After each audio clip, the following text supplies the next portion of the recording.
దేవుని నామానికి మహిమ కలుగును గాక. పిలిప్పీలకు రాసిన పత్రిక 4వ అధ్యాయము 6వ వచనంలో, దేని గూర్చి చింతింపకుడి, మీ విన్నపములు దేవునికి తెలియజేయము. అంటే మనం జీవితంలో ప్రతి ఒక్క విషయంలో చింతిస్తాం.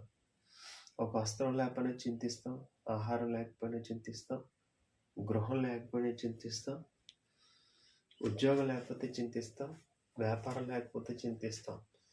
కానీ మన చింత యావత్తు ఎవరిపైన వేయాలంటే దేవునిపైన వేయాలి. నిన్ను సృజించిన ఆయన, నిన్ను సృష్టించిన ఆయన, నీకు ఏది అవసరమో అది ఆయన ఇవ్వడానికి సిద్ధంగా ఉన్నాడు. కాబట్టి మీ చింత యావత్తు నా పైన వేయండి, నేను మీ కొరకు చింతిస్తున్నాను అంటున్నాడు. అన్యజనులు వీటి అన్నిటి నిమిత్తం చింతిస్తారంట. లోకంలో ఉన్న వాటి అన్నిటి కొరకు. నీవు దేవుని బిడ్డవైతే పరలోక రాజ్యం కొరకు చింతించాలి. పాపంలో పడిపోతున్నప్పుడు చింతించాలి.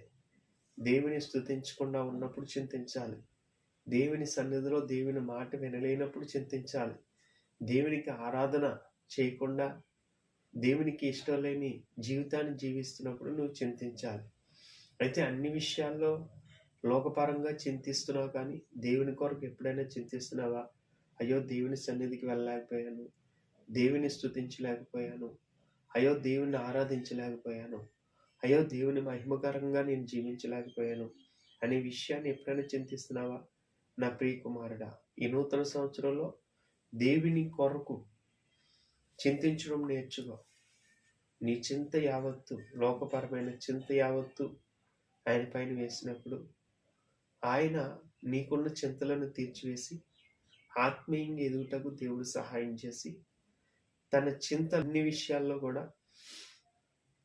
దేవుని కొరకు నువ్వు చింతిస్తే దేవుడే నీ చింతలన్నీ తీరుస్తాడు. అందుకని నీ చింత యావత్తు ఆయన పైన వేయి. నీ కొరకు ఆయన చింతిస్తున్నాడు. తగిన సమయంలో దేవుడు నిన్ను హెచ్చిస్తాడు. అటువంటి కృప, అటువంటి దీవెన, ఆశీర్వాదాలు దేవుడు నీ కుటుంబానికి అనుగ్రహించును గాక. ఆమె. దేవుడు మిమ్మల్ని, మీ కుటుంబాలను దీవించును గాక. ఆమె.